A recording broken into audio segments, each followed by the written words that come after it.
Hello students, welcome to the subject of complex variable and partial differential equation. Myself Dr. Ankit Acharya, and in today we start our very new chapter called complex functions. Okay, and in this chapter first of all we define f of z.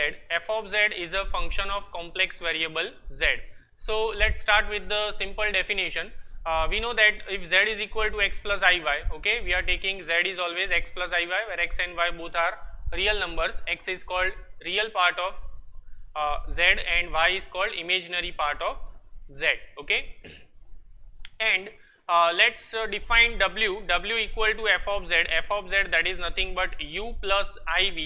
Okay, where u is called real part of f of z and v is called imaginary part of f of z. Okay, and that is called function of complex variable z and is denoted by w is equal to f of z. Now don't forget, u and v both are function of x and y. Okay, so that means what? If f of z, that is equal to u xy, in bracket xy means u is a function of x and y, plus I into v xy. Okay, so u and v both are function of x and y. Clear? Now let's start with simple example. Find real and imaginary part of f of z, that is equal to z square plus 3z. So what is my function? Function is f of z. F of z, that is equal to z square plus 3z. We are taking z is always x plus iy, so this is x plus iy whole square plus 3 into x plus iy. Okay, and now that is equal to x square plus 2ixy minus y square plus 3x plus 3iy. Okay, now x square minus y square, so what is real part? X square minus y square and plus 3x, so that is my real part, x square minus y square plus 3x, that is my real part, plus I, what is my imaginary part? 2xy plus 3y. Okay, so this is my imaginary part. So real part of f of z, real part of f of z, that is equal to x square minus y square plus 3x, and imaginary part of f of z, that is equal to 2xy plus 3y. Okay, let's solve one more example. Find real and imaginary part of f of z, that is equal to z cube plus z square minus 3.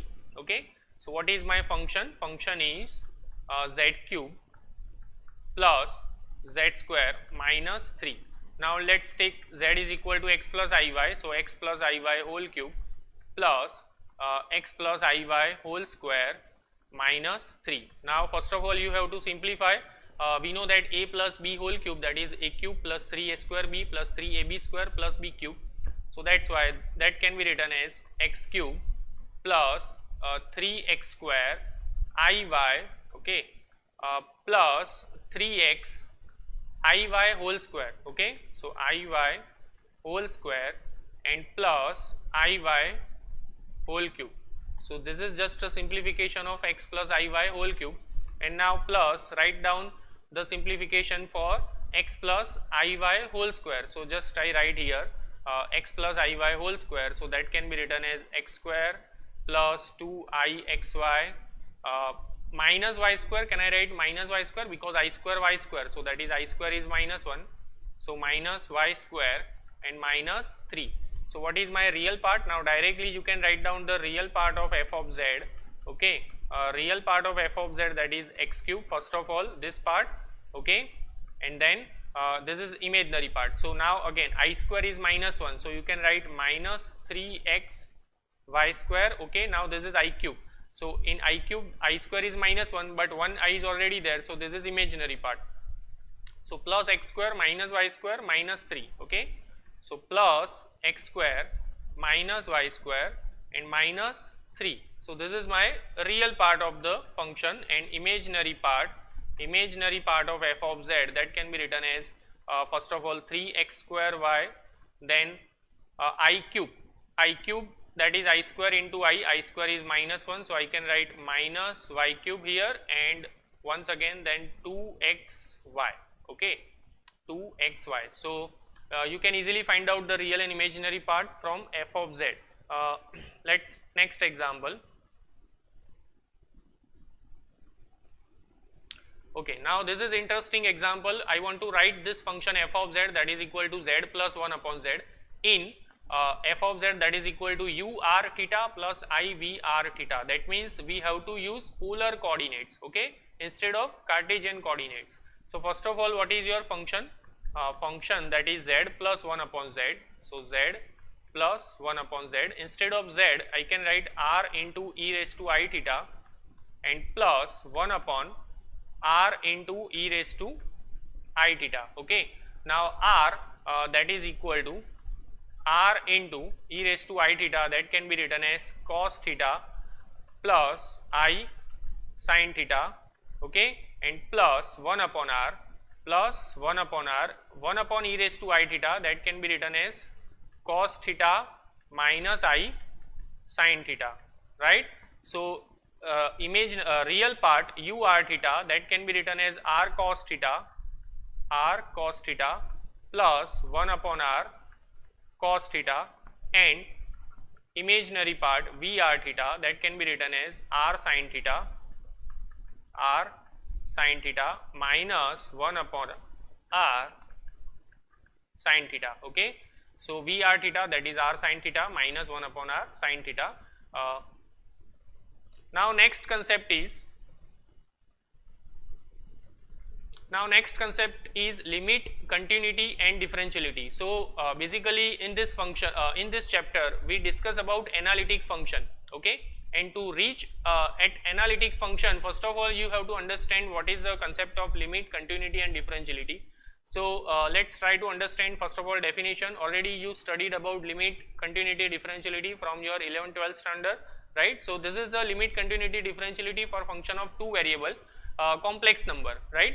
So let w is equal to f of z be a single valued function. The limit of f of z is w0, that is equal to f of z0 as z approaches z0 if for each positive number epsilon there exists delta greater than 0 such that modulus value of f of z minus w0 less than epsilon whenever mod z minus z0 less than delta, okay.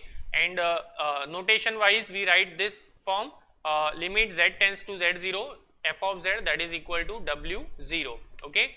And continuity, for a continuity f of z is said to be a continuous at z is equal to z0. First of all, limit must be exist at point z0 of f of z. Then second thing, f of z0 must be exist, and the third condition is this two must be equal. So limit exists, f of z0 exists, and these two are equal, okay. Then we can say that function is continuous at point z0, otherwise function is not continuous. Now suppose I want to find out limit at some point of any function f of z, and let's take y is equal to mx, okay. This is just a hint for to solve all the example. If we take y is equal to mx, and now your function is in the form of x, okay, and suppose when you are taking x tends to 0 after that and limit depending upon m, that means what? Limit does not exist, because if limit exists then that is always unique, okay. So if limit depending upon some constant function, then that means limit does not exist, okay, because in that case when you change the value of m, limit will be different in each and every case. So that's why limit does not exist. So let's start with the simple example. First of all, I want to check that does z tends to 0 limit z upon mod z exist or not. So as you all know that what is my z? Z is equal to x plus iy, okay. And what is my mod z? Mod z that is equal to square root of x square plus y square, okay. So that means I want to find out this limit z tends to 0 limit, instead of z just I write x plus iy, and instead of mod z just I write square root of x square plus y square. Now let's take